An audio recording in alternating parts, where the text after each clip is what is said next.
Nicolas Fouquet, Menteri Keuangan Louis XIV pada tahun pertama pemerintahannya.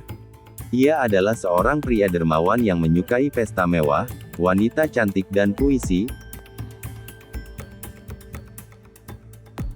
Suatu ketika Perdana Menteri Louis XIV meninggal dan Nicolas berharap dirinya lah yang ditunjuk sebagai penggantinya. Namun sebaliknya, Louis malah menghapus jabatan Perdana Menteri tersebut dan membuat Nicolas curiga bahwa sang Raja Perancis itu tidak menyukainya. Nicolas pun berinisiatif mengambil hati Raja dengan mengadakan pesta paling spektakuler di dunia pada waktu itu. Ia menyebut tujuan pesta tersebut diadakan adalah memperingati selesainya cate miliknya, tetapi tujuan yang sebenarnya adalah memberi penghormatan kepada sang Raja sebagai tamu kehormatan. Pesta pun dimulai dengan menghidangkan makanan dari timur yang belum pernah dicicipi di Perancis. Jamuan makanan itu diiringi dengan musik yang ditugaskan Nicolas untuk menyenangkan hati sang raja. Tak hanya jamuan makan, pementasan drama bangsawan pun turut diadakan di penghujung acara. Kemudian setelah jamuan makan, Nicolas secara pribadi mengajak Louis berjalan-jalan mengitari taman Cetiaunya yang indah. Bunga-bunga berbagai rupa dengan susunan bangunan yang indah membuat suasana taman menjadi megah. Sesampainya di kebun utama, mereka disuguhkan pemandangan kembang api dan pementasan drama yang memukau. Pesta berlangsung hingga larut malam dan semua orang baik bangsawan maupun seniman yang hadir sepakat bahwa acara tersebut merupakan pesta paling spektakuler yang pernah ada di Perancis.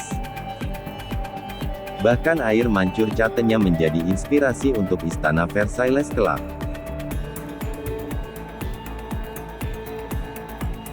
Keesokan harinya hal yang tak terduga terjadi.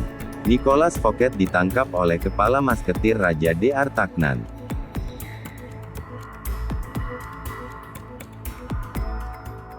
3 bulan kemudian ia diadili karena dituduh mencuri dari kas negara, yang sebenarnya pencurian yang dituduhkan tersebut terjadi atas izin sang raja. Kemudian oleh pengadilan Nicolas Fouquet dinyatakan bersalah dan dikirim ke penjara paling terpencil di Perancis. Mungkin kita bertanya-tanya mengapa itu bisa terjadi pada Nicolas padahal ia sudah mengundang Louis sebagai tamu kehormatan pesta. Mari kita simak kembali apa yang dilakukan Nicolas pada sang raja tersebut membuat reaksi Louis tidak seperti yang diharapkannya. Louis sang raja muda Perancis merasa bahwa penghargaan yang diberikan oleh tamu Nicolas membuatnya merasa bahwa teman-teman bangsawan dan rakyatnya lebih menyukai sang menteri daripada dirinya. Ia juga merasa bahwa sebenarnya Nicolas Fouquet memamerkan kekayaan di hadapan dirinya dan teman-teman bangsawannya. Alih-alih mengambil hati sang raja, Nicolas malah menyinggung kesombongannya. Tentu saja Louis tidak mengemukakan alasan ini di depan umum. Kemudian setelah Nicolas Fouquet diasingkan, ia mengganti jabatan menteri yang kosong dengan Jean-Baptiste Colbert, seorang pria yang terkenal karena kekikirannya dan mengadakan pesta paling membosankan di seluruh Perancis. Seperti kata pepatah, tidak ada dua matahari di langit yang sama. Meskipun terdapat bulan dan bintang namun tak ada yang berkedudukan seperti matahari. Sinar keduanya adalah redup tidak seterang sang surya yang menyinari dunia. Dari kisah Nicolas Fouquet kita bisa mengambil pelajaran. Jangan memamerkan kebaikan atau keunggulan di hadapan orang yang hierarkinya di atas dirimu. Menunjukkan keunggulanmu sama dengan menyinggung rasa aman atasan dan mengancam posisi dirimu.